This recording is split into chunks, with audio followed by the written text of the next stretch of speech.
What is different about your product?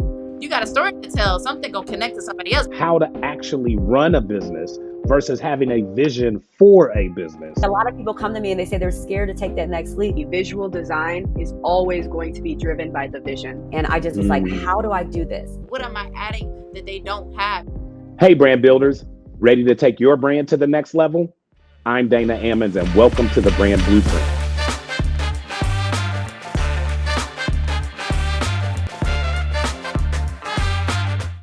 Hello, everyone, and welcome to the Brand Blueprint podcast. I'm your host, Dana Ammons, and today we have an incredible guest joining us.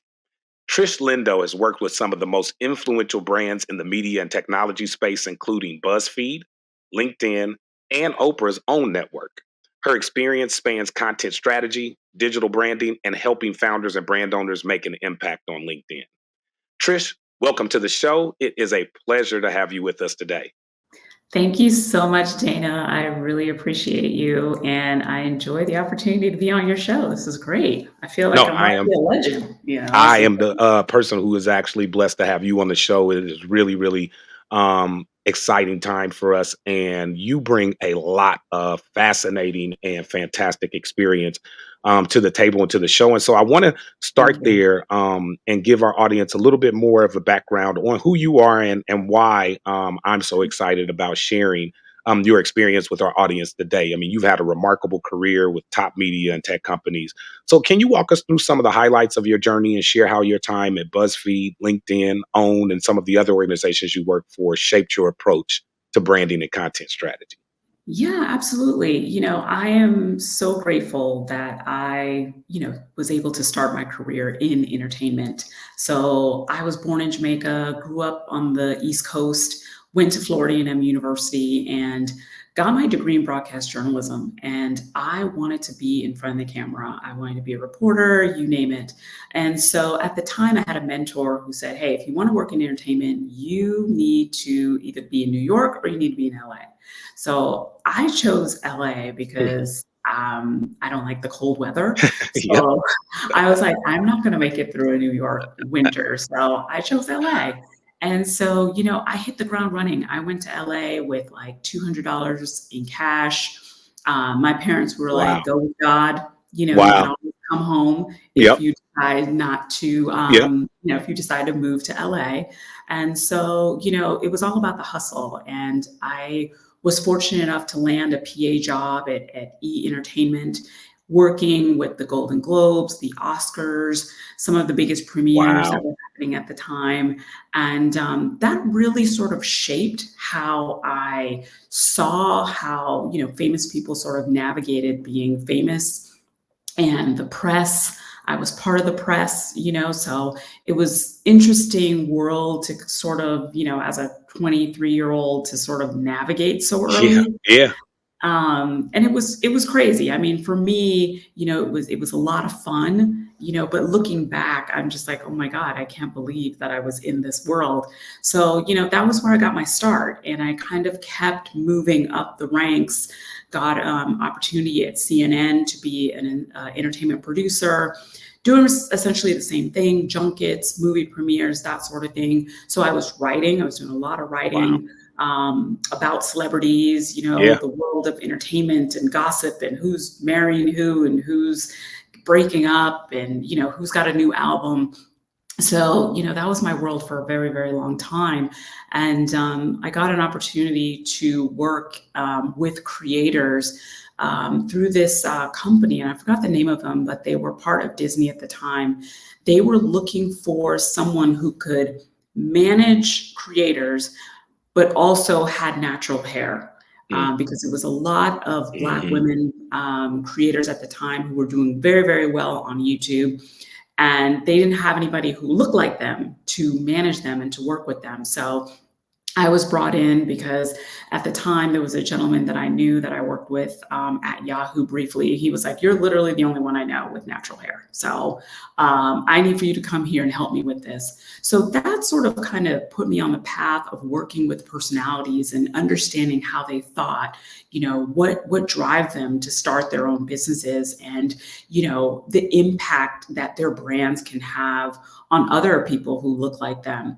And so, those little things, as I look back, kind of laid that foundation. At the time, I didn't realize it, but they laid a great foundation. And so I moved on and I ended up working at OWN, Oprah.com, and again, working with a lot of brands. Yeah. At the time, Oprah was in the midst of relaunching Oprah.com and making it what it is today. And, got a chance to work with a lot of heavy hitters, your Brene Brown, your Yeah. Iyanla, who were launching their e-courses or books or something like that. So I was part of the team who managed a lot of that. And, from there, I went to BuzzFeed. And that was, quite an experience because that was the melding of all the worlds together, right? So it brought together media, it brought together tech, and you needed to know how to do all the things, And Trish, real quick, not to interrupt you, but I want to make sure our audience understands because you've already, crossed 2 to 3 really fantastic companies that most people aspire to get to and stay, right? Like I'm going to get to this Disney and I'm there, right? I'm done. I go to BuzzFeed, I'm done. And reason I bring this up, shout out to FAMU and all our HBCU grads because I want to make sure that we also give a little game back to our younger audience that, Absolutely. frankly, I think we've had this conversation kind of culturally for a while that, there's this perception that you can't get to these types of jobs and career paths by going to an HBCU, right? You got to go to a PWI, you got to go to LA and go to USC or go to Right, film school. There's no way you're going to go to an HBCU and then right, find your way working for the OWN network 5 right. years after school, right?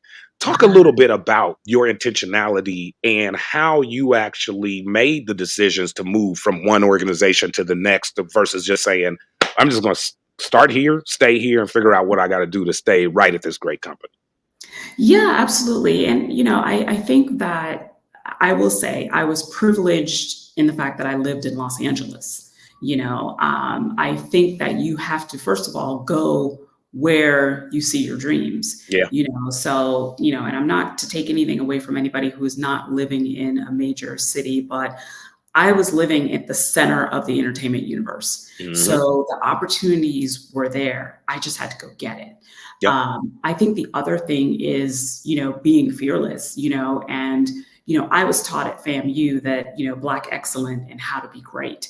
Yep. So, did I have challenging times? Of course, but I didn't let that stop me. And I kept pushing through.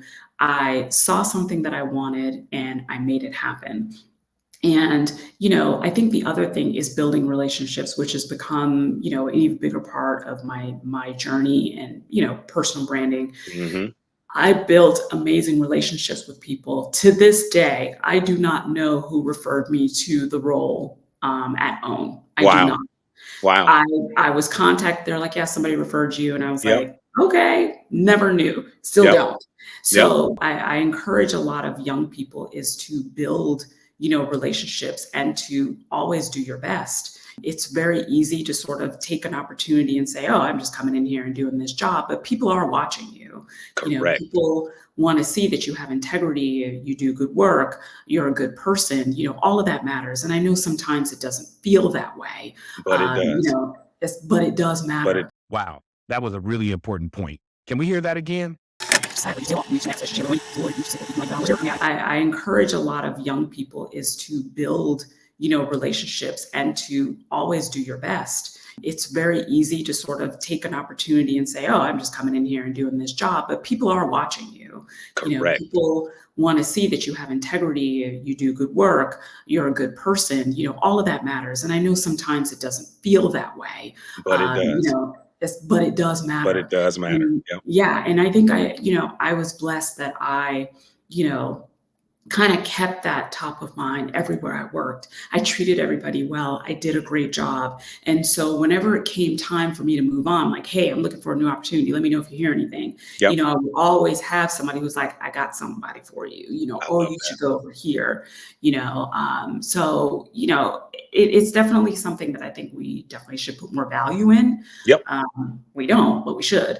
And we should. And I Um, think you make a great point because this is far before you were at LinkedIn. You yeah, already are working your professional network. Not right, only are you building it in your early to mid 20s, right? Which is pretty phenomenal because yeah, many of us will leave school, come into the workforce at 21, 22 years old, and simply think that the best way to achieve is to put our heads down and do the work, and yeah, people will notice you and help you get to the next step.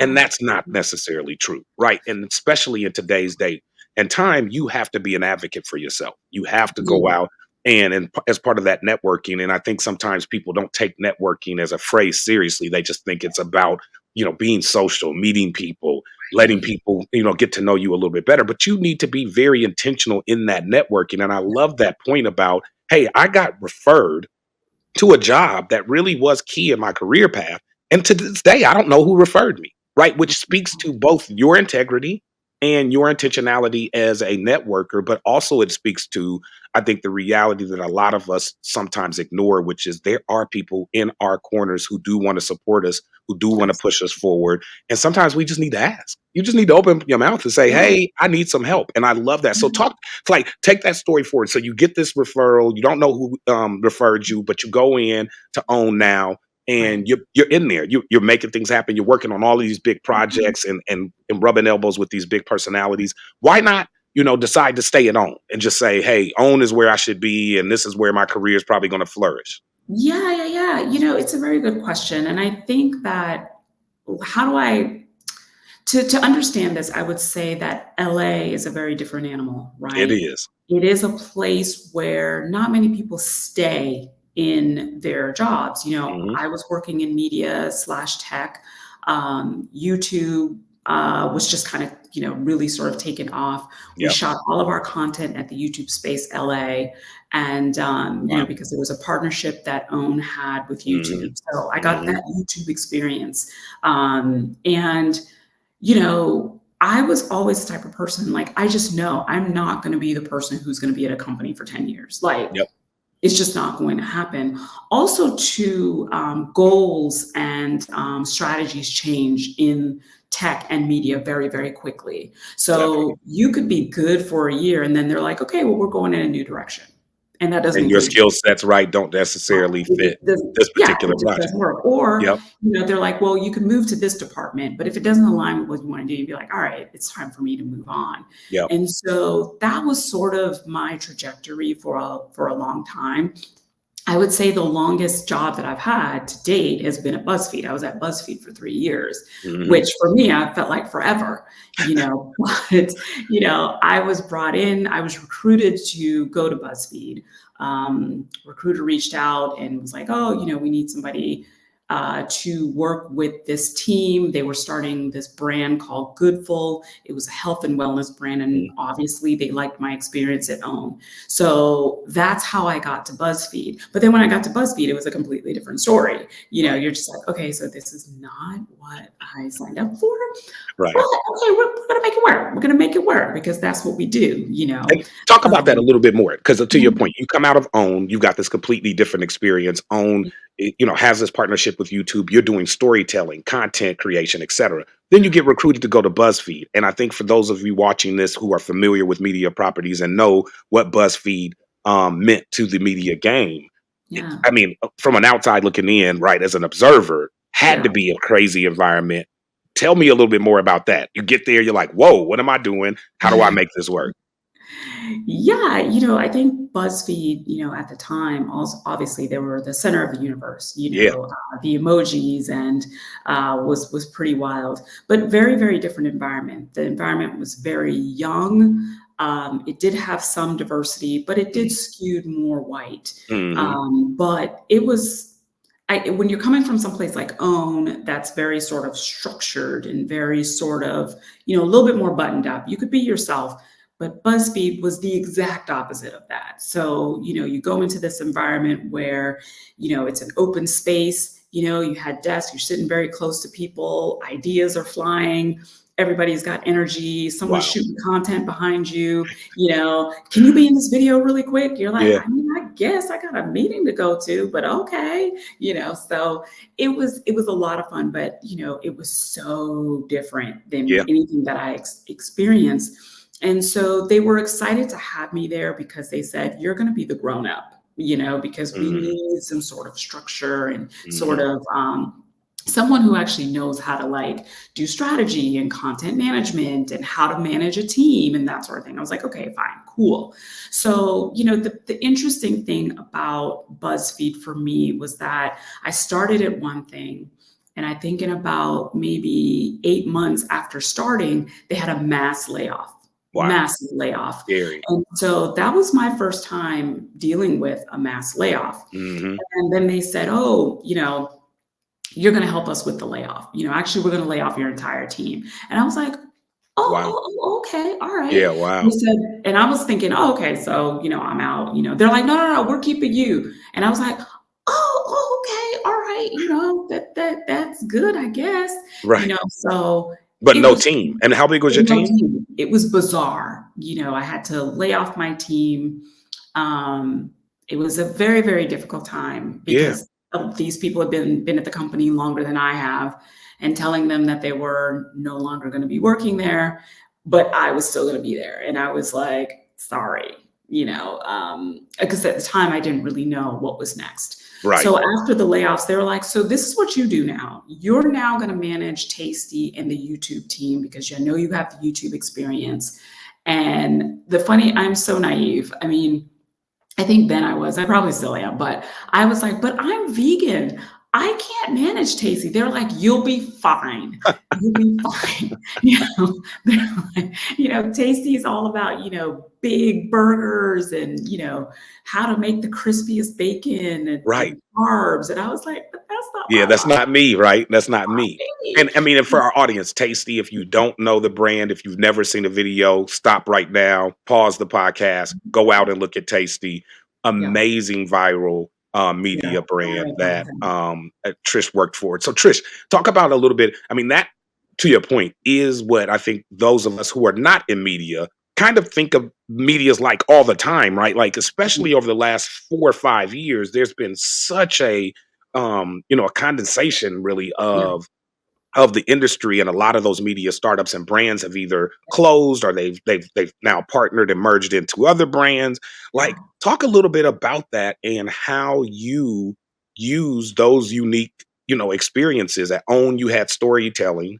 Right Mhm. now, you're at Buzz, and they're like all about this viral content.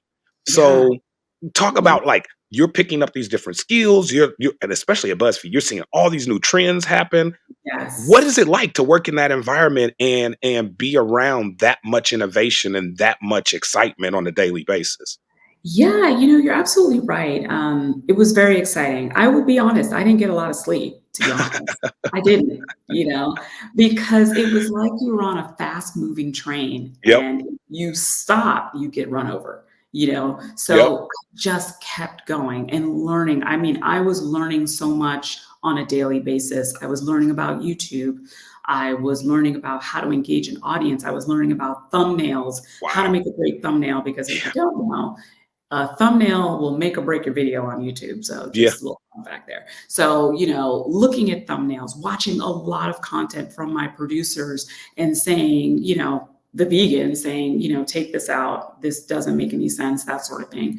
What I was good at was a storytelling piece. I'm also very visual and I'm mhm, very into aesthetic. mhm, So I would like to think that what I brought to the table managing this YouTube team, though they were very talented producers, I brought a lens that they never really mm, thought about because I'm seeing things very different. I would mhm, say, this is how we should tell this story visually. You got to make the vegan want to eat this burger. you Right. know, and if it Right. does not make me feel that way, then we need to reshoot it or style it in another way. So I added the component of making things look really pretty and satisfying and, you know, make it better than tasty, you know. So I took it to another level. I had 5 producers that were creating content for the YouTube channel and for TikTok and for Instagram. Yep. And those producers are seriously talented. And I'm very grateful that I'm still friends with a lot of them. I follow them and have continued to follow their careers. But it's very, very unique to be in a space where you're creating content, you're part of trends, you're also connected to some of the biggest stars in the world because the biggest stars in the world, they love Tasty too. Right. You know, Right. I remember we ended up working with Bad Bunny. This was right before the pandemic, who tweeted out, like, how come I'm not in a Tasty video? I want to be in a Tasty video. We were like, what? Wow. Yeah. Done. So Yeah. we brought him in. Exactly. You know, he was getting ready to be on a world tour. We brought him Yeah. in, came in with his crew. You know, we shot a whole video with Yep. him and hung out with him and his crew. Very nice guy, by the way. And you know, so, and that was right before the panic. That was like 2 weeks before shutdown. So we were very, very fortunate. Wow. So you know, I got a chance to work with some of the biggest stars in the world, Tabitha Brown, David Chang, you know, Yeah. people that some of them were household names and some weren't yet. Right. You know, so I was able to learn how to manage those relationships, how to tell a story that was authentic to them. So Bad Bunny didn't just come in and like, hey, I'm just going to shoot a video. I had to think through, how do we make this video feel Relevant. seamless and effortless? Yep. And that was all his idea. Yep. You know, so you know, we made it like a day in the life, you know, because he's so animated and everything. We'll start shooting from the minute that black car drops him off. I want to see everything. And he's like, hey, you know, he's telling us like, hey, y'all, I'm at Tasty today, gonna shoot a video. And so we shot him coming through the studio and doing his thing, you know, showing love to the other BuzzFeeders around and everything like that. And people are like, oh my God, and you know, Bad Bunny's here. Oh my God. And he's like, I'm ready to cook. Y'all ready to cook? I'm like, yeah, let's do it, you know. So these are the things that I had to think through, you know, and I enjoyed it. And I'm very, very grateful that I had a team who could execute and make it happen. So, you know, BuzzFeed was a great experience, you know. Now, let me ask you this real quick. And I know our audience is probably watching this thinking, man, Dana, where's the content on how we find out how to do really dope videos like Tasty or BuzzFeed? And I know we're not here to talk about content, but I do want you to address that from a tip standpoint. If you're talking to founders that are thinking about or in that space where they're either trying to sell a food or something visual, and you spent a lot of time in that brand, what are a couple of key tips you would give people who want to enhance that particular type of content and try to make it sticky or viral? Yeah, for sure. I mean, I think the first thing is to be authentic. And I know everybody's like, oh, we hear that all the time, be authentic.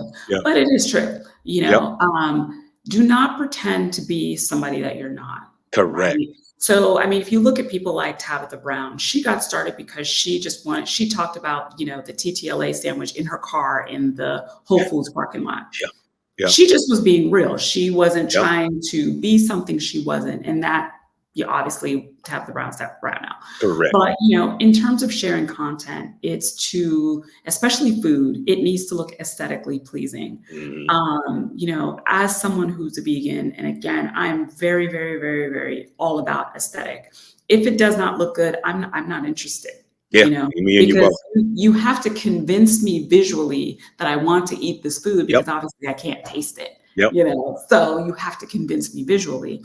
The other thing is, if you're trying to, you know, get more people to know about your brand, is that you have to talk about it.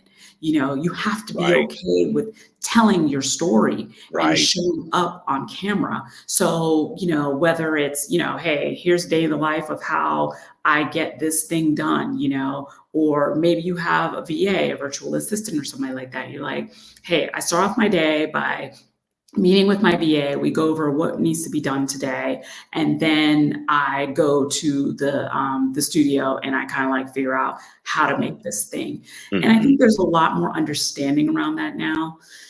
There are more founders who are doing that. I follow a lot of them on IG, you know, who create clothing, they create candles, and you see the process of them like, this is how I create a candle. And you're Yep. like, that's so cool, that sort of thing. So you have to be willing to take that veil down, I love that. and I'm not saying that if you're a person who's like, I don't want to be on camera, then you have to find another way to tell the story. I have a friend of mine, actually, she's a friend, and I actually used to manage her at BuzzFeed. She's a brilliant content creator. She Yeah. recently started her own business creating pottery, but they're like sea animals, Yeah. because she has a degree in marine biology. Her brain is, and Wow. how she ended up at BuzzFeed. Anyway, it's a Yeah. long story. But you don't see her face. So the only thing she shows is just her making these sea animals. Those little sea And she animals. has a shop on Etsy. Yeah. She's killing it. Killing it. Wow. And she Wow. literally just started 6 months ago.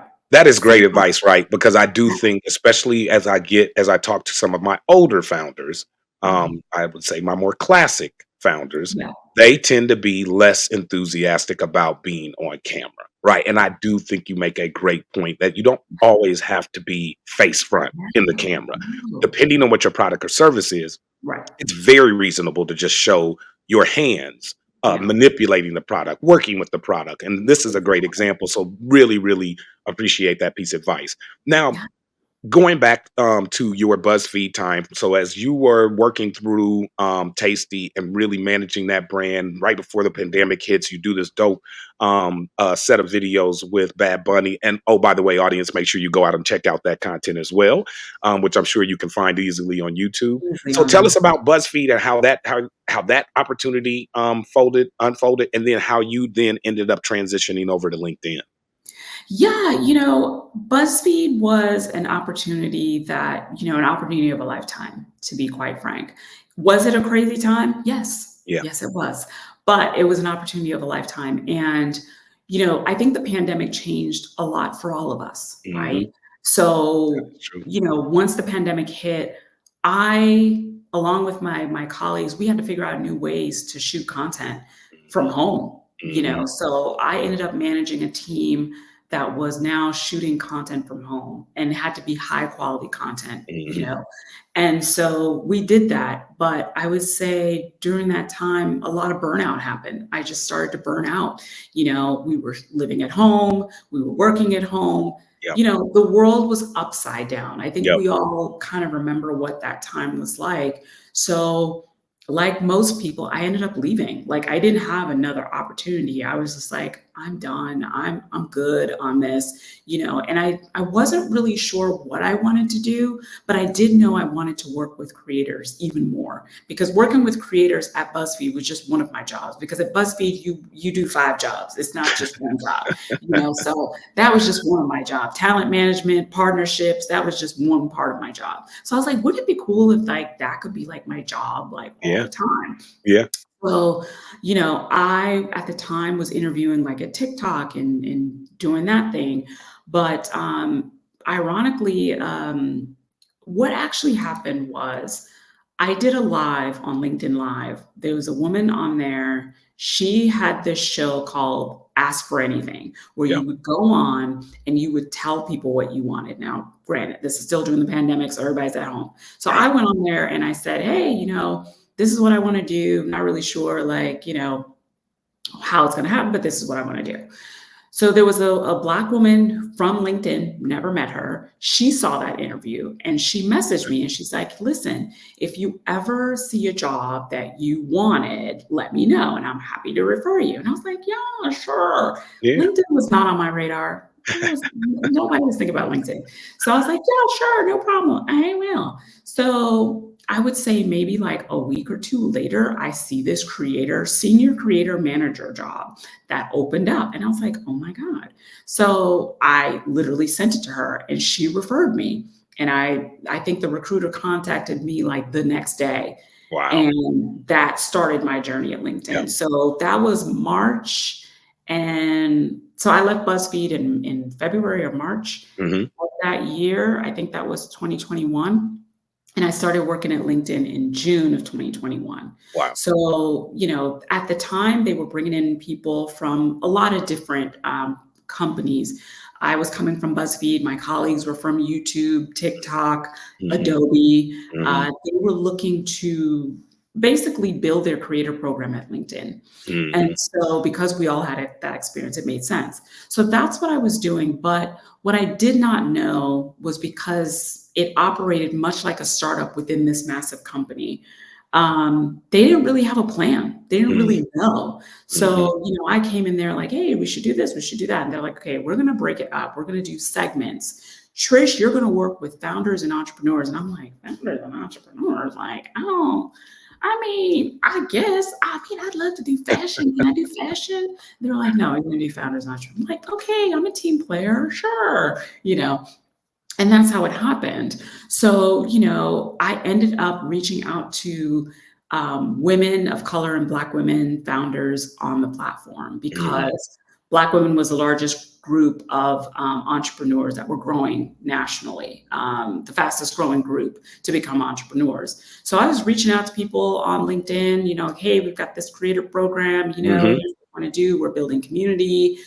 We can help you, grow your business. So for the 2.5 years that I was there, I was working with the most incredible founders who were changing the Yeah, game, and you never heard of them. You're like, I've never heard of you, but you make a lot of money. You really do. This yeah, is amazing. And what you've created is like impacting, other people's lives, making it better. So I was constantly inspired, by these women who were building these businesses, creating generational wealth. And I didn't even know that that world really existed. I yeah. thought being an entrepreneur was just like, oh, you became an entrepreneur because I don't know, you had nothing else better to do, I Right, guess, right, or you're already rich. right, You know? right. And the term was just used right as as a broad term to say, hey, this guy's or this woman makes a lot of money as an Yeah, entrepreneur, not really specific exactly. to what they do, right? Exactly. So, Amazing transition. Let me ask you this yeah, real quick as you talk about that, because one of the things I think is so cool that you just, called out, and I still think this is a problem today, but this is what 2021, 2022, when LinkedIn was telling you, hey, we want you to work with people, women of color, Black female founders, because they are the largest or fastest growing segment of our entrepreneur community on the website, right?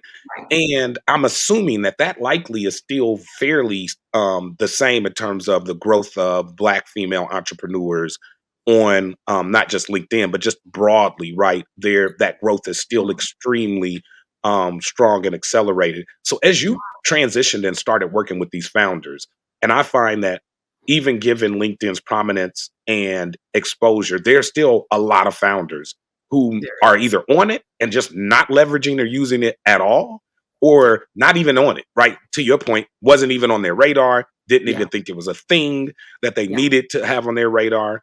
Talk to me a little bit about, and our audience about why LinkedIn is an important platform for founders and entrepreneurs. And clearly, LinkedIn as a company 3 years ago was putting you in a position to help them drive growth with that particular audience. So, LinkedIn clearly sees that audience as a viable audience to work with as well. And the reason this is important for me to bring out on the show is because there is so much dialogue and I think really negative narrative around DEI and multicultural brand owners and helping founders of color, right? And there's a lot of backlash in the political environment right now around these types of programs. What I always say is there's actually a business reason to actually Mhm. focus on and support people of color, women of color who are growing in these entrepreneurial spaces. And clearly LinkedIn agreed, right, that there was a business reason. This wasn't about a feel good, oh, we've got this Black female Trish Lindo we just bought in, and we need to figure out something to do with her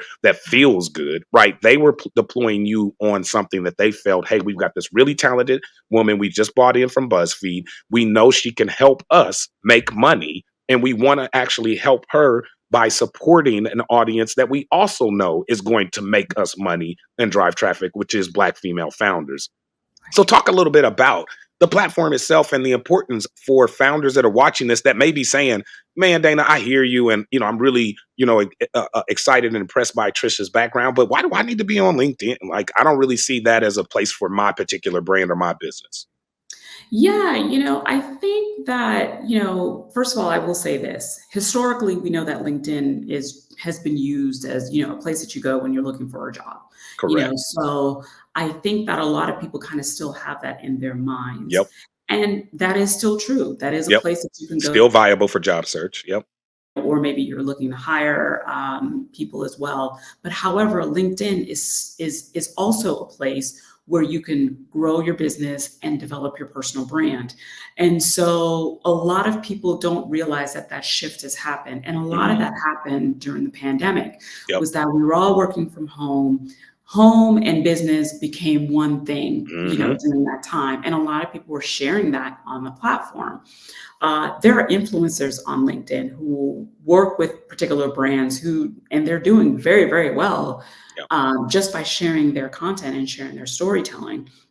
And so, through this job, I've met so many founders, whether it be virtually or in real life, that I'm always like, "Are you on LinkedIn? Like, what are you doing?" They're like, "No, Mhm. I don't really do anything on LinkedIn." I'm like, "You have to."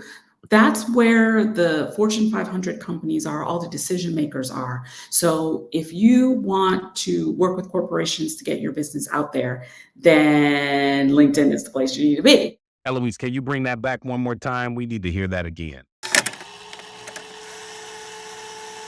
You have to. That's where the Fortune 500 companies are, all the decision makers are. So if you want to work with corporations to get your business out there, then LinkedIn is the place you need to be. A lot Exactly. of people are like, "Oh, well, I have an IG or I have a Facebook," and that's all great. But you're talking about the business decision makers. Why wouldn't you want to be on LinkedIn? Correct. No, Sharing great more point. about your business. Yep. You've got to go where the money is, and the money is at LinkedIn. Is on you LinkedIn. know Now, I think that a lot of people, it can be a bit fearful because you have the Fortune 500 CEOs on there, but I think it should be a reframe in your mind. It's not the CEO that you're trying to get to. You're trying to get Mhm. to the head of marketing. Mhm. You're trying to get to the head of partnerships, and Mhm. they're all on LinkedIn. They look for brands to work with. If you're a small business, especially now we're getting into the holidays, you should be on LinkedIn because a lot of these companies are looking for small businesses to partner with, to amplify their voice. Mhm. They've got their, gift bags, or, any type of things that they want to give out to their clients. This is your time to shine. And if you're not on LinkedIn, you're not even in the running. You're not Right. even in the conversation because Right. you don't have a presence on a platform And where can't be decision found makers, there. Now, exactly. carrying that point forward, Trish, like really, because I think you make a great point that some people are going to miss listening to this, and they're going to again assume all we're talking about is their personal brand on LinkedIn, right? But we're really talking two different things. We're talking your brand, your business brand, whatever business or service you have should also have a presence on LinkedIn, and then Yes. you should have a personal brand on Yes. LinkedIn. And Absolutely. tell founders why they should care about both, Trish. Why do both matter? Yeah, I think what a lot of founders kind of miss is the fact that people will support your business and buy your products because of you. Mhm. You're the best thing to your brand and your company. You're the best thing. Mhm. So, if people are like, "Oh, I want to work with Dana, I really love what he's doing," they're connecting with Dana first. Yep. Then they're like, "Okay, Dana, what you got going on? I'm happy to support you. Oh, you over Yep. here doing this?" Supporting you, because I like Dana. I love how he shows up. I love how he shares his information. I love how he's building his business. Mhm. And so, that's kind of the key that a lot of people forget. Yes, the company and the personal brand are two different things when you're looking at it, on paper. But in actuality, it is the same thing. Mhm. You and your company are one, Yep. and again, if you think about someone like a Tabitha Brown, you can say, "Oh yeah, I see that," right? Right. Who Tabitha Brown is and her brand and the businesses that she's been able to drive are one and the same, Yep. right? Yep. And you think about a lot of other companies like that. Yep. You can pinpoint, you're like, "Oh yeah, yeah. I show up for their business because I like the founder, or I like what Yep. they're doing. I like how they do business." And so the other piece of that is that as you're growing and developing your business, not only are you learning, but you have an opportunity to teach as well. People can learn from you. That knowledge should be sharing. LinkedIn is about knowledge sharing on the platform. So Hmm. tell me how you're managing your business. Tell me how you manage a team. Tell me if you've got a candle business. We know candle business is super big. It does super well, and probably because of people like me, because I can't go to the store unless I buy a freaking candle. Yeah. So I don't care what it is. I'm like, I need that, you know. So yeah, if you're talking about your candle making business, then Yep. you should talk about the business of it. How did you get started? Where do you get your products? Where do you source your products from? Why do you charge the price that you charge? There's a reason behind that. And also too, there's inspiration behind it. There's Yeah. so many people who want to do what you do. And you're like, a lot of us are in our heads, and I'm guilty of it too. We're in our heads. We got our heads down. I'm just working. But people are inspired by what you're doing, and they Yeah. want to learn from you. So if at the very, very least, you could inspire someone to do what you're doing. I love What do that. you And in that same kind of recommendation, what would you say are some types of content that you would recommend sharing from each profile, right? Because for example, a person may have some content or something to say from a thought leadership standpoint, Yeah. but then they also have something from a product update standpoint. Yeah. Yeah. Well, I think part of it is building the relationships with your audience. One, I always say before you start creating content on LinkedIn or any other social platform, whether it's TikTok, IG, or Facebook, you need to have an understanding of your why. Mhm. Why are you creating your content? Yep. What is the strategy behind this piece of content? Because if Mhm. not, then you're just throwing things on the wall and hoping for the best. And we And all and know. what action do you want the person watching the content to Right. take, right? Like I Exactly. always tell my founders that, like, Right. don't just put content out there for reaction. You want Exactly. action, not reaction. You want action. So what is Exactly. the action you want them to take? Exactly. And you want to drive revenue, Yep. right? You Correct. want your business to grow. So you have to have a strategy. So I would definitely start there. And Mhm. then I think the other thing is, at the beginning, it's hard in the beginning when you have to create a content strategy because you don't know what works yet, right? Right.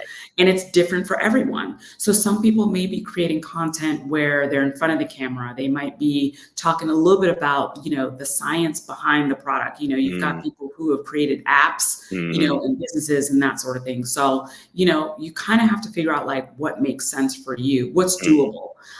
There are other people who are very, very good writers, very, very good writers, so they can tell a story. So maybe that's where you lean in, but you Yep. don't know that until you sort of test it out, what works best for you. The types of content that I know that works, day in the life always works. I It love that. really does. Now, Yep. when I say day in the life, I don't mean that you need to shoot 30 minutes of content. You Correct. know, you just need to like, hey, well, with your phone, Yep. we all got a phone. Yep. Um, is to, hey, I woke up today, I've got a big meeting, on my way to this next meeting, going to the warehouse because we've got a new product coming in. Mhm. And oh, now I got to pick my kids up from school. Mhm. I'm actually friends with a founder who that's her day. She's like, Yep. okay, in between this meeting, I got to pick my kids up and then I got to take them, drop them off, and then I got to go back to work, that sort of thing. So people actually think like, oh, it's kind of boring. But believe it or not, people are nosy. They want to know it all. Yep. I want to know all your business. I want to Yep. know how you do it. Exactly. So I think that's one thing. The other thing we've talked about before is inspiration. How to Mm. inspire, Mm. sharing those stories that inspire, and you can start with how you got started. Why Mhm. did you start your business? You're probably like, oh, well, I remember when I started my business, I only had like $100. I had no backing, no VC funding, no nothing. I asked my mom to send me some money and she's like, baby, I don't have nothing to send you, Yep. Yep. but I kept going. Yep. That's the thing. That is inspiring. The other thing is to share your wins. And this is where I Mm. see some people kind of struggle a little bit, is that we think we're bragging or showing off or that sort of thing. But no, people do really want to see you win, So if you've got a speaking engagement, if your company has been, hey, we made the list, Mhm. I love share that. that, I and love that. share. Tell me how you're feeling about it. Like, oh my God, this is so exciting. Like I had no idea. People want to know that because it's motivation. It I keeps love people that. going, you N- know? Now, So Trish, those on are that type of content, not interrupting you, but just trying to give the audience focus. Do you think there are certain types of posts that perform better on your personal profile versus your company? Like, to your point, if you're giving a day in the life, is that content that you would say or suggest would probably be better on their personal page, or both, or company page? Yeah, you can definitely do both. So Yeah. in that case, if you're sharing like a day in the life video, share it on your personal LinkedIn Hmm. profile first, and Hmm. then reshare it on your company page as Love well. that. Love that. But just like your own page, you must have a strategy for your company page. How you share content. You can do lives on your company page the same way you can do lives on your personal page. Yep. Maybe you have a product that's launching that you want people to know about. Maybe it's some sort of big partnership deal, and maybe you share that on the company page and you're like, hey, we're actually going to go live next Tuesday and we're going to be talking to, one of my biggest investors because of X, Y, and Z. Wow, that's really great. But maybe also too, you share a little bit more of that. Maybe you write about it on your personal page. But I think the biggest thing to remember is that people will support you first before they support the company. Nice. If people can't attach a face and a persona to that business, Hmm. it's not going to drive That's business. great advice. It's just That's not, great advice. you know. And let me ask you this too, and I think I want to make sure that especially those listeners and viewers that are new to LinkedIn hear this, which is LinkedIn is a business focused platform. Right. And while we are recommending both very active engagement from your personal LinkedIn page and from your brand LinkedIn page, keep in mind that both pages technically are still sitting in a business environment. And so, based on that point, Trisha, I think you know where I'm going with this. What are some types of content that should not be shared or pushed out on LinkedIn?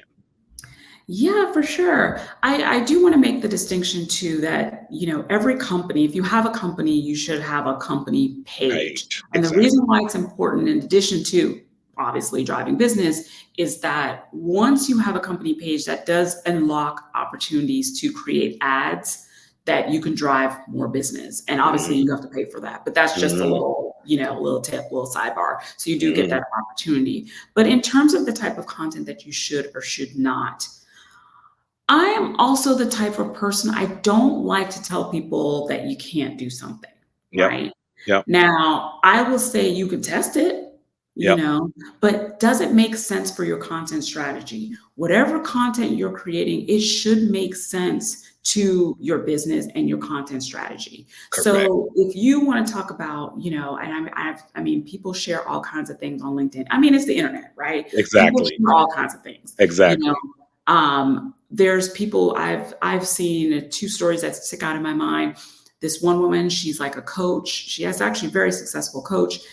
She shared about the fact that the woman that that her husband was having an affair with messaged her on LinkedIn. Oh my And goodness. so, yes, and she wrote a post about it. She Oh, wrote a wow. post about it.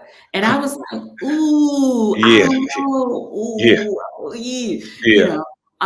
The post went viral. It did very, very well. Now, I Hmm. don't know how that impacted her business or if that Correct. was, I know how she framed it. She was like, part of my brand is that I'm very honest with my community. Hmm. Okay, Yep. cool. And so she was reinforcing her brand, and I agree with you, right? It was Whether we agreed with it or not, it was in the spirit of, hey, this is my brand. I'm very open. I'm right. very honest with my audience and with my brand Mhm. followers. And here's something I'm going through, right? But I Exactly. That also is her agree with truth. you that the Yeah. content in and of itself does give you a little bit of a cringe factor because it's not Yeah. necessarily right what you would think brand followers would want to know about your brand. And so I think you Exactly. make a great point. We're not Yeah. telling you not to do certain posts on LinkedIn. But what I am strongly advising my founders and followers is to be intentional, right? And I Yeah. think that's what Trish said as well is you want to have a purpose and Yeah. some end result that you're looking for the person watching your content to actually do. Exactly. What action do you want them to take? Exactly. Sharing an update on your nephew's high school graduation and showing people at that party, may be great in terms of sharing who you are, but what is Mhm. the intentional action you want me to take from watching or viewing that content? Am I Yeah. supposed to reach out to your cousin for your nephew for a job? Are Yeah. you trying to reinforce maybe that your brand or service helped him get through graduation? Right. Again, if it doesn't have some sort of link back to your personal brand or your Right. business brand and have some resulting action you're trying to drive, you should probably think twice before posting that content on LinkedIn.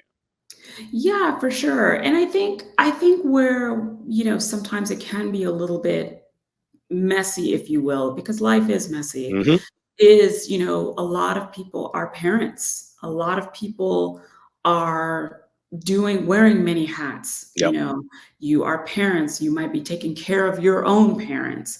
Yep. You might be still working a full-time job while you are building your business. So we're all wearing many different hats. Exactly. And sometimes it's a little bit hard to sort of decide what to share and what not to share. And only person who can make that decision for you is you Mhm. know. So, to your point, if you are sharing about your nephew, maybe it's important because, you're telling a story of, hey, my nephew just graduated 8th grade. And Correct. then maybe you're like, hey, I inspired him, in Mhm. math because of X, Mhm. Y, and Z. Mhm. So you Mhm. can kind of tell that story in a very meaningful way, Mhm. with a cute picture and everything like that. Everybody loves a cute picture, Yep. especially a cute picture with a kid. It works, but it has to have some meaning behind it. You can't just throw something up there, just throw something like hope for the best. That's not how it works anymore on any platform, I agree. I not just agree. LinkedIn, but IG, TikTok, YouTube. It's all strategy. Agreed. Now, quick question on that. This is a bit more of a like the finer details of managing both LinkedIn and I think to your point, other social media websites. In your opinion, how important is it for founders to engage directly with their followers through comments or LinkedIn messages? And I will Yeah. say as a quick caveat, I use as a consultant and a brand owner in the brand blueprint, I use the comments to obviously engage with the followers and fans.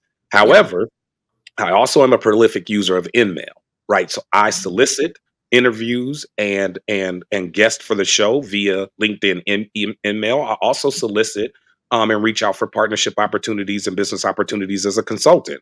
Talk a Yeah. little bit about like is the importance of engaging with Yeah. your followers and your community on comments and in LinkedIn messaging.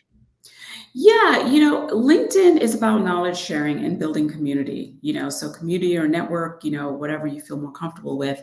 And the only way you do that is by engaging. And engaging means that you're commenting and you're messaging and that sort of thing. So if you post a piece of content and then you never respond to anybody's comments or go to their page and comment, then you're not really building community.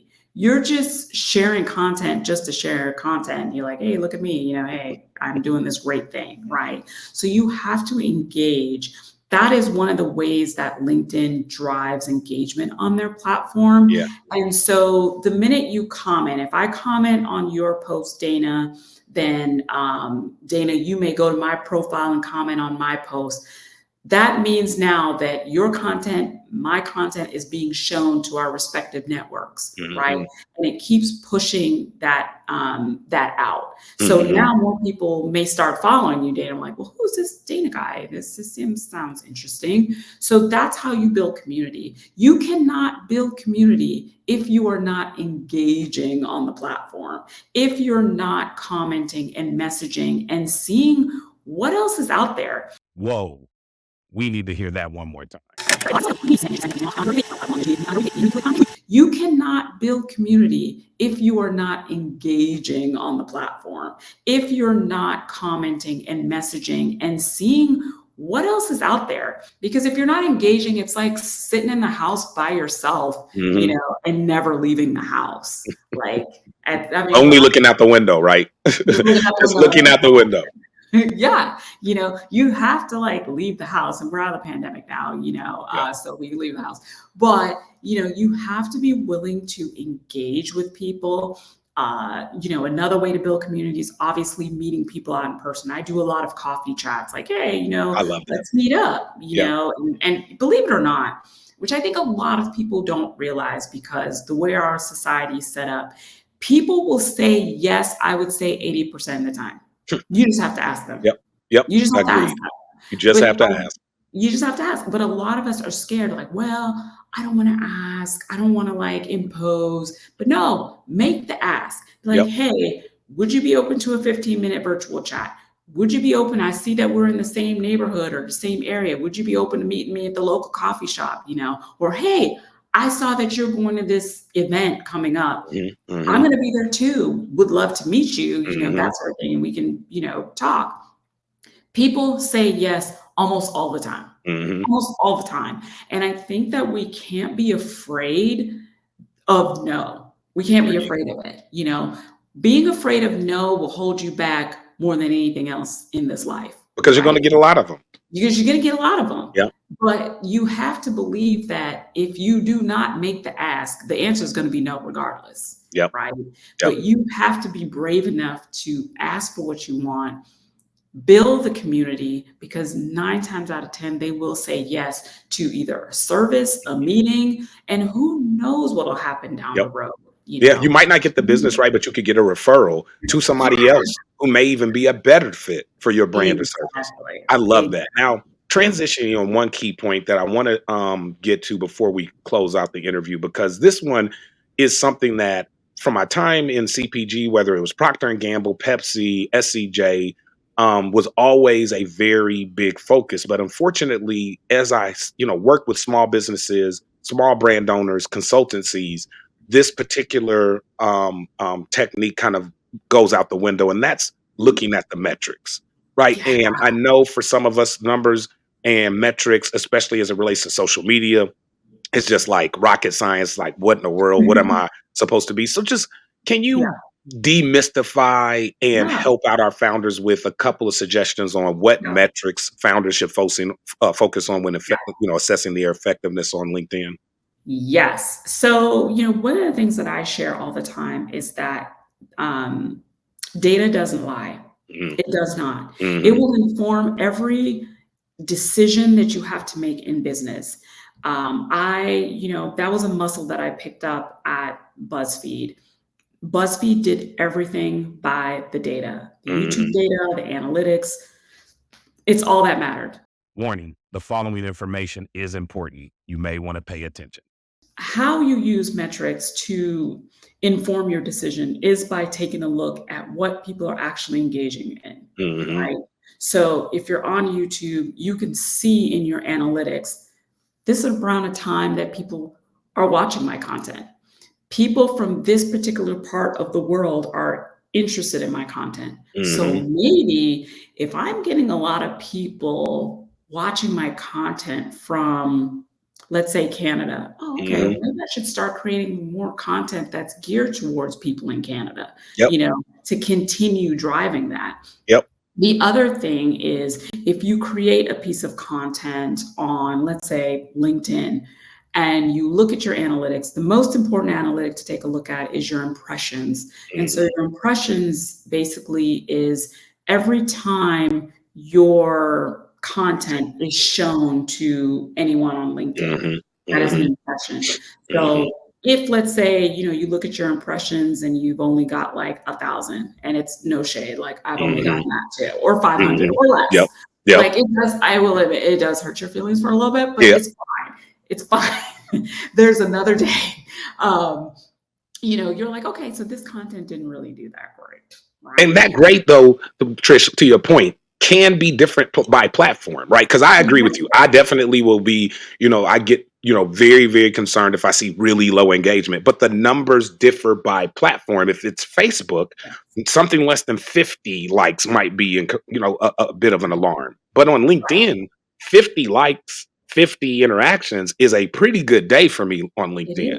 So talk a little bit about, I know founders get discouraged by low engagement, and man, I didn't get the 1 million likes, and this other brand or this other person I follow on LinkedIn, every time they post something, they get 780 likes right off the bat, and I get 7. Like, why can't I get a better engagement? What's a realistic benchmark for success on LinkedIn?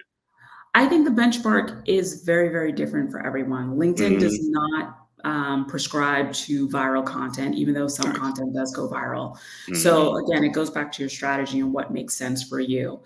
There isn't a one size fit all when it comes to metrics, but I will say what you should be looking at is how much your content is driving business. I worked with a founder whose content she would get maybe like, and she only has like about not even 2,000 followers on LinkedIn, which is another thing on LinkedIn. It's not about the followers like, like you're on IG or TikTok. It's not about the Right. followers. Right. But she started to post on a regular basis, and she was like, yeah, I don't get as much engagement and that sort of thing. And she's like, I know why. It's because I write a lot. She's a writer. She loves to write. But she was like, but I get a lot of DM messages. And she was like, I've been able to meet like new clients and, drive business. Convert So them into business opportunities. yeah. So the analytics are important on LinkedIn. Yes, you should look at what's working, but also look at what's also driving that ROI for you too. Because you may only get 7 likes on a post, but you may get 7 messages and maybe 2 of them are like, hey, we got $50,000 we want to spend, that sort of thing. So what's more important to you, the 7 likes or the $50,000? So you kind of have to decide what's most important for you. I look at impressions, but I also I've had posts that have high impressions, but the engagement, the comments were low. And I've had it vice versa, where the impressions weren't that great, but then I get like 80 comments. So I'm like, well, how did that happen? Right. And sometimes it could be topic, time of day. I tell people, listen, I'm on the West Coast, so I try to post before, at least by 10 a.m. Pacific time, because guess what? That's 1 o'clock on East Coast. Like the day is almost over on the East Coast, right? So I've tested it, because I do a lot of testing on my own platform, which is never great, but whatever. But I do it. But like the other day I posted content. I was busy that day and I posted at like 3 o'clock in the afternoon Pacific time. Ain't nobody saw that post. No one saw that post. Why? Because it's too late in the day, right? You're also optimizing for human behavior, which a lot of people don't factor in. You got to factor in, okay, people are just getting going for work. It's a Monday. Okay, people ain't really trying to have this conversation on a Monday. Okay, this is a time that some people are picking up their kids from school. Oh, this is dinner time. They're not interested. So you have to kind of keep that in mind when you're a content creator, that you're optimizing for human behavior. How much time does somebody have to read this very long post that I've created? And it's no shade to anybody who writes a lot, because there is an audience for that. But you have to build that community and train them to want to engage with your really, really long post. Correct. If you haven't trained them to do that, they're going to read the first paragraph and then they're out. And if then they they're get that, they're like, "Oh, I'll read that later or not." And then I also say, keep that mix of other platforms in, so you have some shorter form content available for that fan. They may tune into you on TikTok. They may tune in on Instagram, where that content's more digestible. And so I think that's the other follow-up piece of advice I would add to that is for founders, because I am a very verbose, long, call it form poster who likes to put more information in my posts versus less. And I'm trying to get better and trying to shorten it. But my way of shortening it works, right? And part of my strategy is my shorter form content, my quick content is available on TikTok, on Instagram, on formats and platforms where you're looking for more bite-sized pieces of content. LinkedIn, I'm going to go a little bit deeper and more detail, because I believe my audience on LinkedIn is looking for that level of detail. They are interested in gathering more information about a particular topic or subject. So I love that advice. Now, as we kind of wrap up this portion of the interview, and for our audience, I want you to know this isn't the last time you're going to see Trish Lindo. She has a wealth of information. We are going to bring her back to talk to us about AI and branding, and a lot of the trends that are happening there. I think she has a lot of great advice to offer in that space. But just finishing up this LinkedIn conversation, I do want you to give our audience a little final advice for founders as they are now. We've talked to them about the type of content and personal versus professional branding, how to kind of think about setting both of those pages up and posting from both, and then also how to measure and think about whether or not you're seeing the effectiveness of that strategy. But now taking it to one step, call it further, or one other additional part or portion of a LinkedIn strategy that I think people need to be really focused on is how to stay relevant given the changing, trending topics and conversations that are happening all over LinkedIn, right? And Right. there really are some great ways or strategies to tie in to those trending topics and those trending subjects. Can you give our founders some advice on how to do that, how to make sure that the content they're talking about and sharing actually is aligned to what people are actually on LinkedIn looking for on a daily basis? Yeah, and I will say too is that as a founder, you don't have to be on all the platforms. You Yep, really don't. You you can don't. just choose one or two. I know Agreed. founders who are like, I only focus on LinkedIn. That's it. Agreed. There's some people who just do TikTok and LinkedIn or IG and LinkedIn or Yep. Facebook. So you don't have to be on all the platforms. It just has to make sense for you and your business. In terms of keeping up with the trends and everything like that, LinkedIn has trending topics on their profile. So Mhm. if you're on the homepage of your LinkedIn, you can see the trending topics that are there. You can weigh in on those conversation if Exactly. you have a particular part of Yep. you that you Yep. want to share because you have that expertise. Please join in the conversation because it is a trending topic. But if it's not something that pertains to you, Don't jump then in. don't jump in. If you're like, Agreed. that's not really me, Back to our point about keeping it authentic, right? keep If it you want to authentic. keep it authentic as a founder or a person or personality on LinkedIn, period, Right. weigh in on topics that you truly have a voice and something to say. Exactly. Don't take a Exactly. topic, drop it in the chat GPT and say, come up with a really cool answer for me for this topic and then drop it back in. Because not only is that not inauthentic, but many of your followers, your friends, your connections on LinkedIn, we'll know if that's you or not. Right. Yes. So We always you know. can't fool us. Don't try. And I tell founders that all the time. I know there's a lot of dope tools out there that can really help you create a lot of content right now, primarily Chat GPT. And we're going to talk about that in our next episode. But honestly, one of the things I just want to make sure, and you really, nailed it, is tied to a topic or to something that connects to you, connects to your Right. brand, connects to something that people, once they see your answer, will go, yo, I really appreciate Trish answering that because I know how tight she is on LinkedIn. I know how much knowledge she has about content. But if it's something that, let's say, Trish weighs in on the economic platform, for the current presidential election, you Yeah. don't know, and I don't follow Trish for her presidential politics, and what she's weighing in Yeah. on there. And I think that's where I do see some mistakes being made on LinkedIn, is that people feel like they've got to weigh in on and they've got to comment on every topic, every Right. trending subject, and you don't. Right, You similar to really what don't. Trish said about not needing to be on every web site and every social media platform. You don't have to comment on everything. You don't have to like every post for every single person you follow. Be original. Be organic. Yes, absolutely. And, I think that sometimes, it can feel like a lot of pressure and you can feel like you need to weigh in, but you really don't. You just have to stay true to you and to the content that makes sense for you, and I think that's sometimes the hardest part to navigate. But again, you only know that if you continue to create a content strategy that is sustainable for you and your business. And consistency. Mhm. Consistency is key. You have to be consistent when creating content. LinkedIn rewards consistency. So if you can only post twice a week, then post twice a week consistently. You cannot post one week and then disappear for a month and be like, I can't believe nobody is like engaging with my content. Well, you disappeared. Wow, that was a really important point. Can we hear that again? Mhm. Consistency is key. You have to be consistent when creating content. LinkedIn rewards consistency. So if you can only post twice a week, then post twice a week consistently. You cannot post one week and then disappear for a month and be like, I can't believe nobody is like engaging with my content. Well, you disappeared. So a lot of people don't realize that it's just like working out. You can't go to the gym one day and expect to have six-pack abs.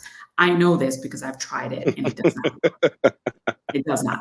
So you have to be consistent. You have to be consistent if Oh, I you want love to that. drive that You are change. right about that. Yeah, Yeah. consistency will quickly show itself in that type of endeavor, right? If you're not being consistent, you're not going to get to those six Yeah. pack abs. I love that Yeah. advice.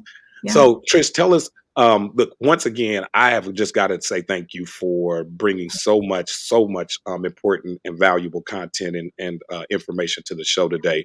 I know my listeners are going to want to follow you. They're going to want to work with you. Yeah. You are out there actually available to be worked with and to partner with. So tell our listeners where they can find you and follow you, and also find more about what you do and how to work with you. Yeah, well, the best place to find me is on LinkedIn, Trish Lindo. I believe I'm the only Trish Lindo.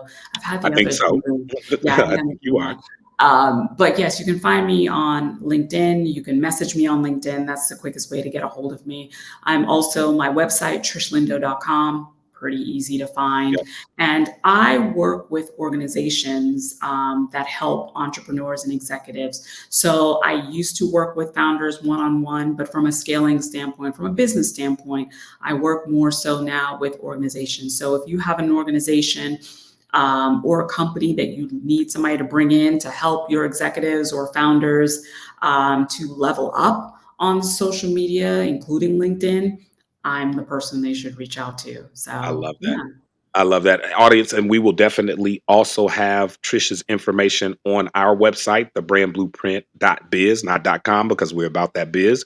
But I want you to go out and make sure you click on her links. We'll have all of her links, especially your LinkedIn link. Given her LinkedIn expertise, I would strongly encourage you to find her on LinkedIn and connect with her there as well. But ultimately, if you are a brand or a founder who needs her type of expertise or support, make sure you reach out to her directly, or you can reach out to me at VGP and I can put you in touch with Trish. But we definitely want you to be able to find Trish wherever and whenever you need to find her. So look, yeah, Trish, thank you again. It has been such a sure. pleasure. We are excited to share this conversation with our audience. We are excited to actually have you back on to book another episode where we are going to Yay. focus on your knowledge and your expertise on AI and branding, a category that I am really engaged in and excited about, and I know you are as well. So I Yeah. really look forward to having you back on the show again soon.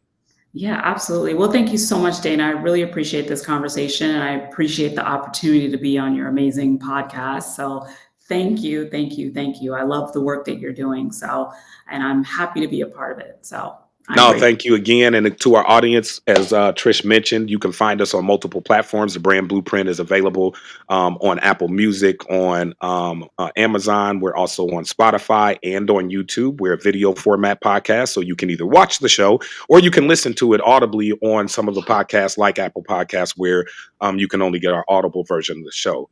But until next time, make sure you tune in, follow our content, like our content, and share it. And we look forward to bringing you exciting content in the near future. Thanks again. Have a great one.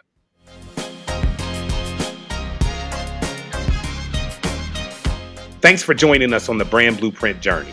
Make sure to follow us on all of our social media platforms to stay updated. Watch the full episodes on our YouTube channel for an in-depth experience. Don't forget to subscribe to our website at thebrandblueprint.biz for exclusive content and materials. We're everywhere you need us to be.